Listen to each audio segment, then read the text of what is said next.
he does things on the field that, get the whole team hyped. Doesn't matter if you play offense or defense or you're just on special team. He's definitely bringing the team up.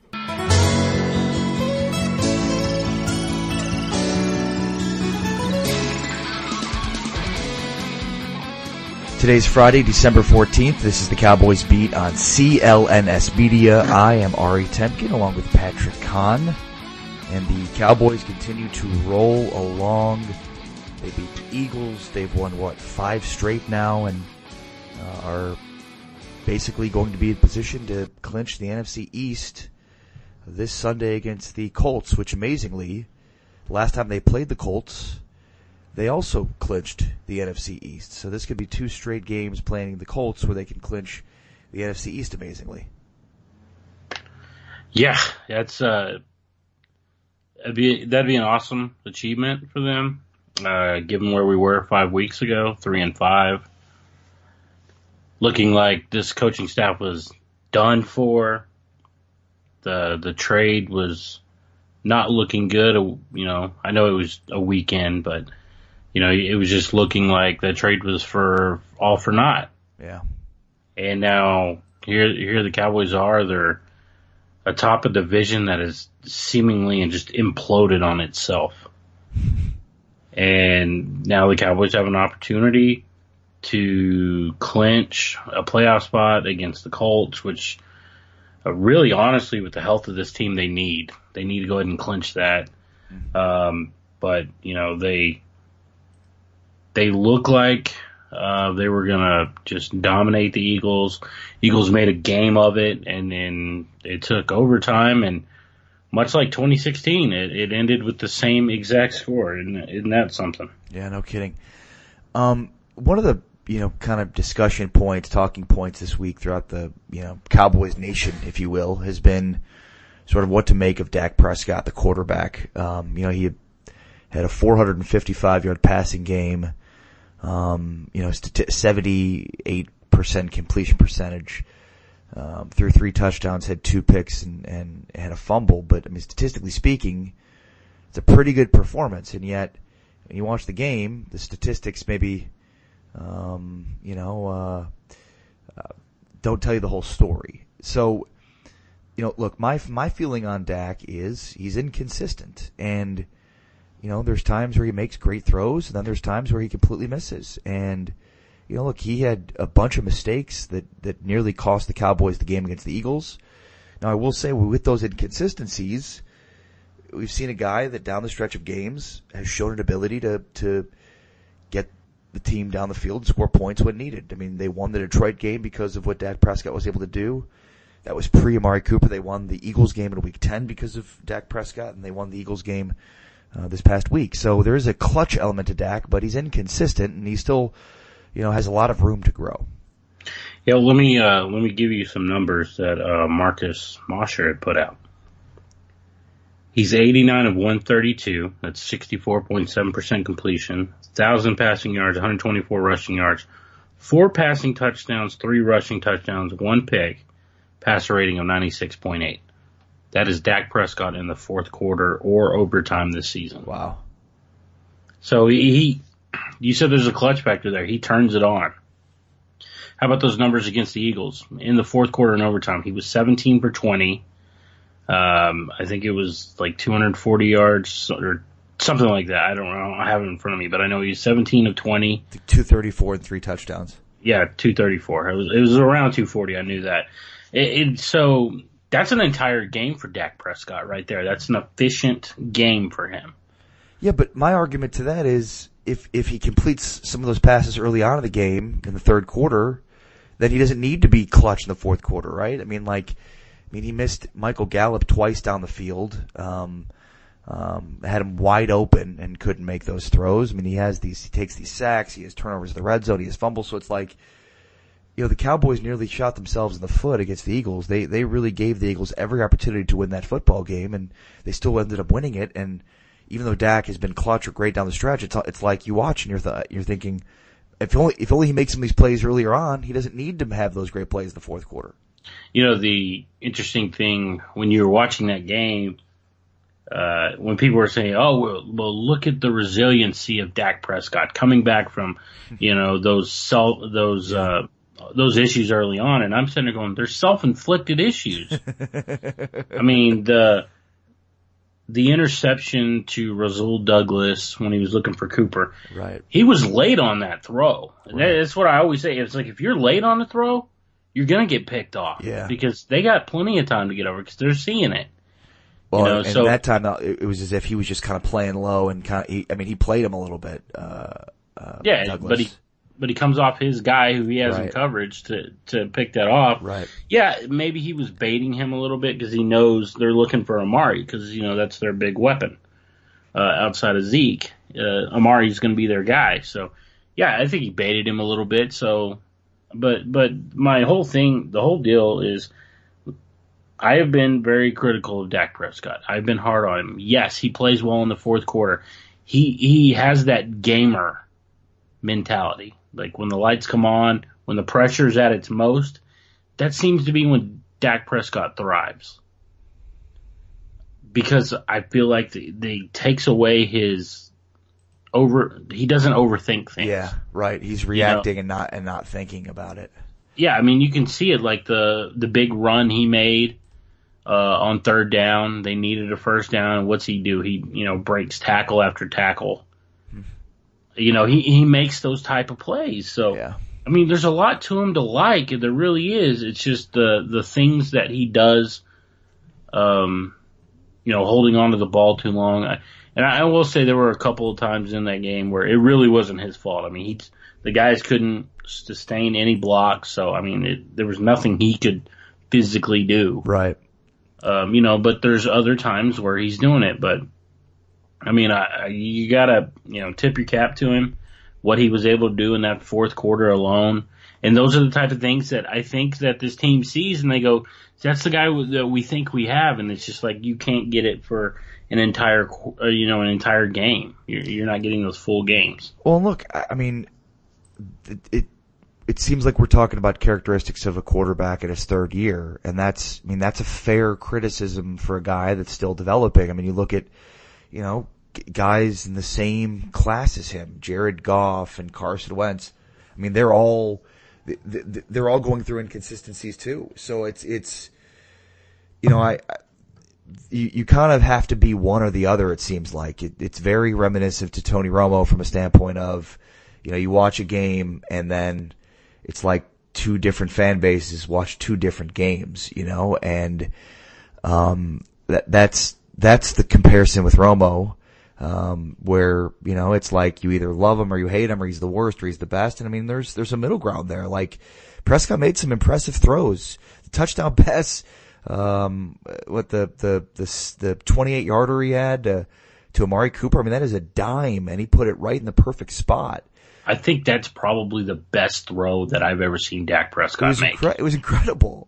But then you see him completely miss Michael Gallup when Gallup has two steps on his guy, and you're thinking, that's a throw that puts the game away. And look, it's every quarterback in the NFL misses throws, and he's just in year 3. But, the thing that I always go back to, Patrick, is, even when you win, you have flaws as a team. And I think the way that we react in sports is, in football, the difference between winning and losing is so tiny. It's minuscule. And yet, the reactions to winning and losing are just this chasm. When you win, nobody wants to harp on the flaws. Nobody wants to poo-poo wins. When you lose, it's like all of those things that were flaws come to the forefront. And my reason for bringing that up is, even when you win, your flaws are there. And these are the kinds of things I don't know that you can overcome taking the sacks or the turnovers or the missed throws that Dak had trying to beat the Rams in a playoff game, or trying to beat, the Saints in a playoff game. These are the kinds of things, and I know the Cowboys have beat the Saints already, but these are the kinds of things where you think, yeah, it's enough to survive against the Eagles in one game, but will it be enough to win a playoff game? These are the kinds of things that can get in the way of winning playoff games. Oh, absolutely.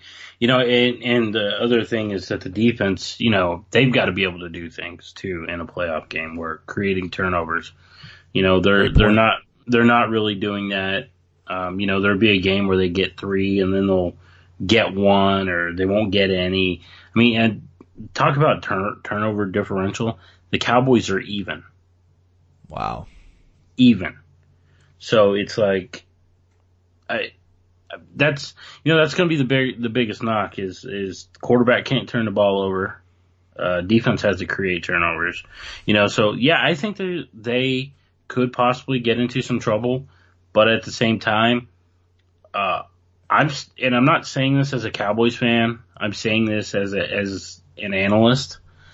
Right now, I don't think any team wants to play the Cowboys right now, just because of how red hot that they are right now. And I will say, there's something to this locker room and the chemistry they have and the way they pick each other up, because, the defense picked up the offense for the first 3 quarters of that game. The defense dominated.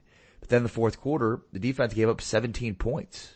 That defense that held the high-powered Saints offense to just 10 points gave up 17 points to the Eagles the fourth quarter, and that was when the offense then picked up its end of the bargain. So it was like the game completely flipped. The defense dominated, and then in the fourth quarter, the defense was giving up all kinds of points, and it was the offense that stepped up to the table. So that's the kind of thing that, even though there's inconsistencies from Dak, one of the things that you really want to see from a team is the ability for one side of the ball to pick up the other, and that's not the first time we've seen that this year. Again, the Eagles game in Week 10, and even going back to the Lions game where the defense kind of let them down with some big plays at the end of the game, and Dak had a couple of drives down the stretch of that game to win it. And that's, that's something that's symptomatic of a team, that there is a camaraderie in that locker room, and that there is, a willingness for each other to pick each other up and a confidence in the other side of the football. These are things that are important. What's interesting about that is how great is it, as I know we're fans on top of, doing our jobs for doing your pre and post game show with the fan, me writing a WFA, but how much fun is it that you're watching a game and you see the opposing team on defense and they're like, we have to take their number one target away. And before it was Dez and they would take Dez away, right? And it's like these defenses now are like, we got to take Amari away, but they can't. They are not able to take him away because they start going to Zeke. So then they start to creep up a little bit and they go right back to Amari. It's like, okay, fine. You want to do that? 90-yard touchdown. Or Dak looks at Amari, taps his helmet to give him the thumbs up to run that go route, and then he hits him for a 75-yard touchdown. So it's really interesting to watch that, and I think that, and we talk about this a lot, but that addition of Amari is just, it's completely changed that locker room. You're there every week and you're talking to guys and they're having fun, and everybody, I have yet to hear anybody say anything negative about the guy. Well, he's quiet or this or that. You know what nothing. I mean? Nothing. Everybody loves the guy, and it's like he brought all this energy, and you can see it on the field. I loved watching him, some of the videos that the Cowboys Twitter account, social media account's been putting out. You can just tell this guy is having fun. There's not a smile on his face, but you can tell he's loving football again. And I was meaning to ask you, because we're talking about Amari here. What did you think about that report that came out about it was Davis that was trading away Amari? I don't know if you saw that. Yeah. I was like, we all thought it was Gruden.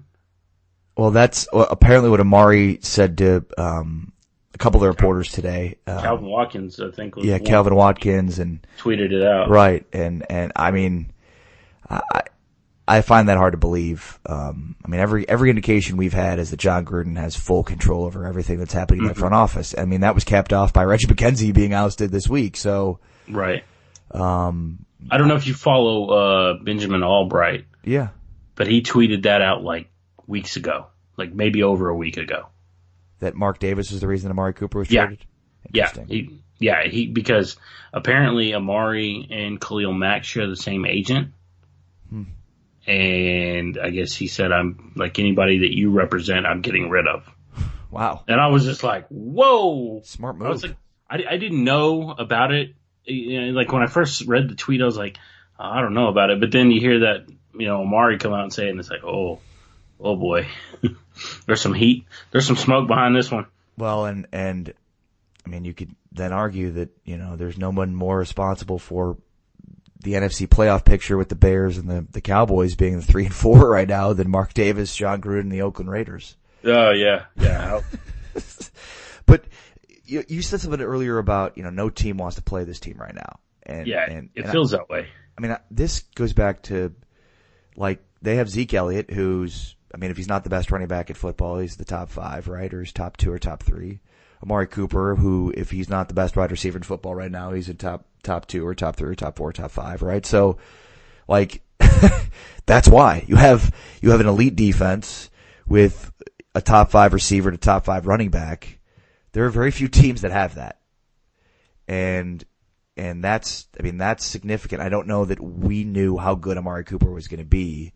I don't even know if the Cowboys knew how good Amari Cooper was going to be, but it's really been incredible. He's leading. You've been all over these stats, but he's leading the NFL in yards. It's you can just go on and on about how significant he's been for this football team. Yeah, for sure. Let me just run through those numbers real quick. So he has 642 yards since he was traded to the Cowboys. That's best in the NFL. Second was Juju Schuster. And he's tied for the most touchdowns in the NFL since he was traded at 6. And so those were huge. Yeah. No question. All right. One of Amari Cooper's teammates, Michael Gallup, who has really emerged after Amari Cooper got here. We'll visit with Michael Gallup about the role that he's now taken on, and also about some of those missed throws by Dak, or were they bad routes by him. Michael Gallup joins us next. This is the Cowboys Beat on CLNS Media with Ari Temkin and Patrick Conn. Let's talk with Michael Gallup. So when you watch film this week and you see the couple of those 9 routes not hitting, what are you thinking? I just got to come out my brakes a little bit harder than that once I pass the DB. Just got to go a little bit harder. Dig a couple more steps instead of looking for the ball, trying to chase it with my hands in the air.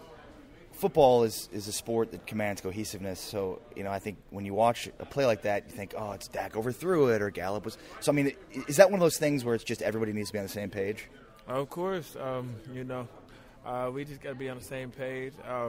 It's not he overthrew me or I wasn't running hard enough or anything like that. It's just you gotta feel it. You gotta get that connection. You can't get too excited when you beat the DB or him releasing the ball. It's just time that we got to get down and it'll come. Yeah. What has Amari meant to this locker room? He definitely means a lot.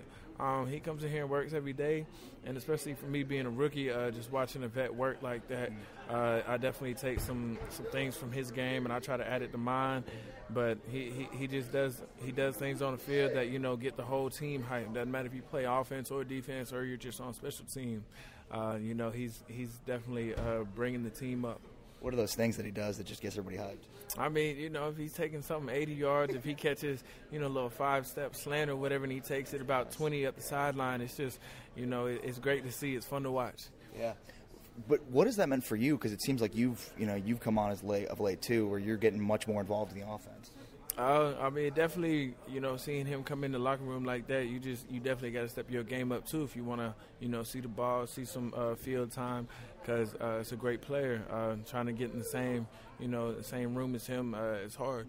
So definitely, him bringing out defenders, probably collapsing on his side a little bit harder. It definitely makes me have to bring my game up a little bit too. Are you playing different spots? I know he seems to be playing all around the field. So is that the same for you, or are you still kind of doing the same things you've been doing? I'm still pretty much doing the same things I've been doing. If we line up in trips or whatever to the side, I'll go inside sometimes. I'll be outside sometimes, but it really it doesn't really matter. Coach wants to move us around, so it's harder for the defense to be able to lock on to us. What has this rookie year been like for you, considering this team's 3-5, and it looked like it might be over, and all of a sudden now you guys win 5 straight? It's all about heart, man. Everybody in this locker room has heart. They all play with a passion. It's been good. You started out a little bit slow, but we just kept believing, kept trusting the process, and it's been going out good for us. Do you see the offense improving week to week? Of course. Offense always is improving. That's what you're coached to do. That's what we plan to do. Just keep building on the little things that we didn't capitalize on, in the first couple games. So it's been good. And we're talking about the importance of that cohesiveness and And that's why you add a guy midseason, and traditionally, it's just hard to have that guy make such an impact because, you bring in a guy and then that affects everybody else and everybody has to be on the same page. And if this guy's off, then everybody's off, that kind of thing. Why has it been so easy for Ari to come in here and just kind of be a part of what you guys do and be cohesive? I think we just been keeping it real simple. We just been going out and playing ball, to be honest. We were a little bit uptight at first. He came in here, everybody just relaxed instead of, trying to put so much pressure on him and what he's doing. Everybody's just playing their own game. We're not too worried about what everybody else is doing. It's just, what we're doing. So I think it's been good for us. What changed about your game this season? My game, I think I had a little bit more energy, When I first got into the league, I was a little bit timid to do certain things that I haven't done in a while. I did them in college, but, you come out here, you're a rookie, you get a little bit intimidated. But I think I calmed down a bit, and I got my energy back. Have you noticed that Dak is a different player? Of course. He's a strong leader. Ever since I got here, he's been working me hard. But he's a good person, on and off the field, and that character shows. So, it's always good. This is a guy that we saw in the Eagles game. I mean, he's kind of inconsistent through three quarters, but then that fourth quarter in overtime, he turns it on. We saw the Lions game earlier this year. Amari wasn't here in that Lions game, but he had 2 drives down the stretch of that game to win the game. The Eagles game, week 10, same deal, had to score. Is there something different about him? I mean, we talk about clutch, but I mean, is there something different about him in those moments? He just has the same attitude the whole game. That's what's different about him compared to a lot of other folks. What he does throughout the whole game, he's the same the whole game. If we're doing bad, he's still up. If we're doing good, he's still up. That's just what he brings to the table, and he keeps everybody's level and intensity up. And so having a leader like that to be your quarterback, that's what you want. This team looks like it's having a lot of fun. Have you ever been a part of a team that's just having this much fun and getting together like this? I've been on some fun teams, but I think this team, it was struggled at first, but now everybody's clicking, everybody's having fun. So I believe this is probably the best team I've been on to have a lot of fun. Appreciate you, brother. Yeah, Thank you. Sorry about your loss, man. Appreciate that. All right, thank you to Michael Gallup of the Dallas Cowboys, rookie wide receiver from Colorado State, joining us. The Cowboys are dealing with some injuries here down the stretch of this season, pretty significant injuries, and so it's led to some people wondering whether or not they should sort of rest these guys in preparation for the playoffs. So I turn it over to you, Zack Martin, who suffered an MCL sprain in the preseason, who's been playing through it all year, has had different times throughout the year where it's been exacerbated. The Eagles game was certainly an example of that, where it did not look good. He's being helped off the field by 2 trainers in the locker room. It just did not look good. It seems to, though, be an exacerbation of that MCL sprain. And then obviously Tyron Smith, who bad back last year, neck stingers, shoulder issues. So, I mean, do you entertain the notion of resting some of these guys, Tyron Smith and Zack Martin, to get them ready and try and heal them up as much as possible for the playoffs? I think those 2 guys more than anybody. Zack Martin, who I don't believe has ever missed a game in his career. I'd be hard pressed not to consider it, especially given that they're going to go play a Colts team who, if they beat them, their playoff spot's locked up. So it could come down to it. I mean, they have the Buccaneers at home, and then the home finale going to New York. Those games can be very meaningless. So it'd be a good time to get some backups in, get them some reps, maybe rest Ezekiel Elliott a little bit, because, he's their workhorse. Yeah. I mean, talk about. Well, he had 40 touches in the Eagles game. He's had, 40 touches in the Eagles game. He's had every week back to back now, 3 straight weeks. He's had his most touches of the season in 3 straight weeks. Do you know how many yards he's had in the last 5 weeks? 1,000? Or less? A million? 6?